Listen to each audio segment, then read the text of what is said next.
on that, and then at the end of it, it was poof, it clapped. Yes, but here's something tangible. We're not, Right. They're here, they've got the resource, Right. they got the backing. So, Right, you so know, we just need to have yeah. a planning session so we can have a framework to move forward for everybody that wants to be engaged in this. Yeah, and present that to them. Yes, absolutely.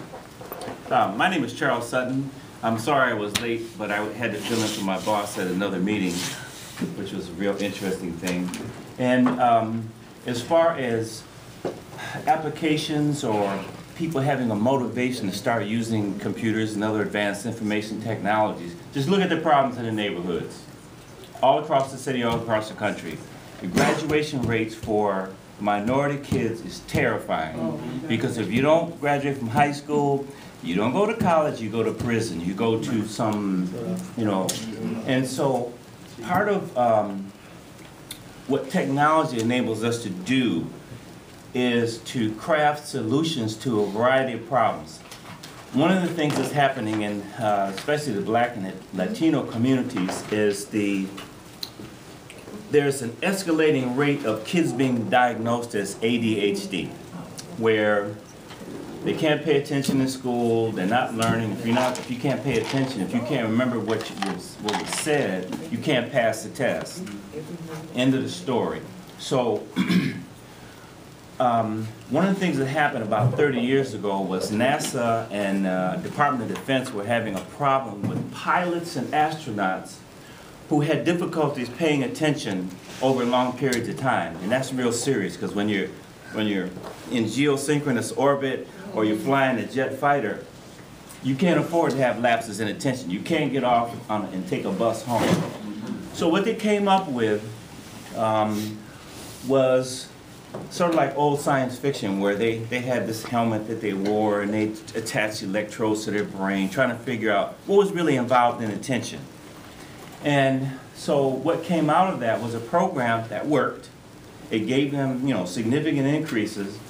A guy who was a teacher and a technology person and kind of a mechanical hack heard about this and developed a program for kids, because being an ex-teacher, he knew about ADHD and all the problems that it causes.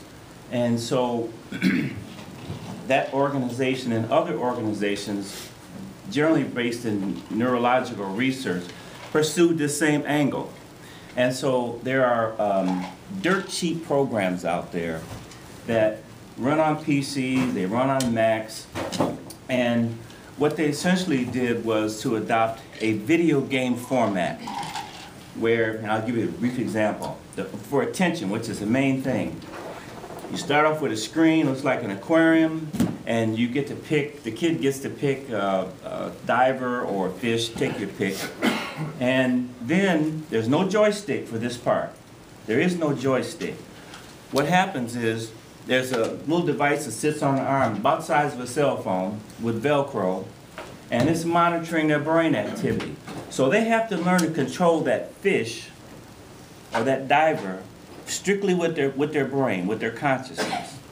And so the setup is once they learn how to do that, the further down they go, the more points they get. And if they stop paying attention, which is what ADHD kids do, it's not that they're lacking attention, they pay attention to everything. So as they lose focus, that fish or the diver starts to rise up and keeps going until it crosses a certain line. Then they get a visual alert up in the corner of the screen, and then the next thing you know, there's an audible alert, and then the game stops altogether. So that tells the kid, oh yeah, right, I'm not paying attention. So they go back to paying attention, and once they get to a certain level, the software introduces maybe an octopus over there somewhere. So in addition to watching the fish, you got to pay attention to that too. And so over time, their attention, their working memory gets trained to do the things that, one of the main components that you have to do in order to do well in school, or really in any part of your life. So, and there are other modules that do similar things, getting information from short-term memory into the long-term memory, because if you can't do that, you can't pass the test. And instead of waiting till the end of the year to find out how the kid is doing, every single session, the kid gets, the child, the student, the senior citizen, whoever is using it, gets a report card on what percentage of the time were they paying attention and what percentage were they not. So that becomes a building block. Then there's another module that has to do with memory management and even social cues. Because one of the things with ADHD kids is they sometimes had bad relationships with other people because they're not paying attention to the social animal cues that we give off. Have I stepped on somebody's foot? Did I insult their mother? Whatever the deal happens to be. So they have issues with that. So, so what happens is, and there's other applications that go along with this. One of the things that doesn't happen in especially low-income communities is the appropriate testing of the kids and all their mental subsystems, the auditory, visual, you name it. I ran across, while I was doing this stuff, something called behavioral optometry, all right? And this is where problems in your vision cause problems in your learning. Surprise, surprise. And the same thing with auditory.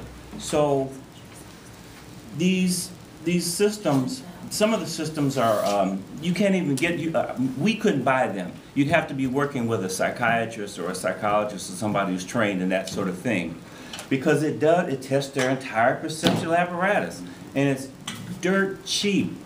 When I say dirt cheap, if a system could do all those things for $20,000, you'd think all the school systems would be jumping up and down trying to get one, right? But they're not. And they don't cost that much money. There are systems for home use, etc.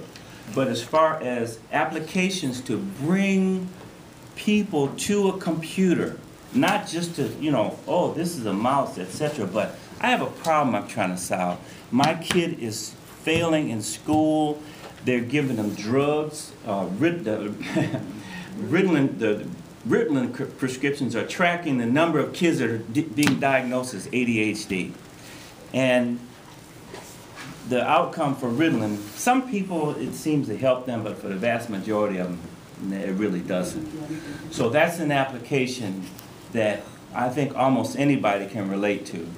And one of the questions I asked was, in addition to providing,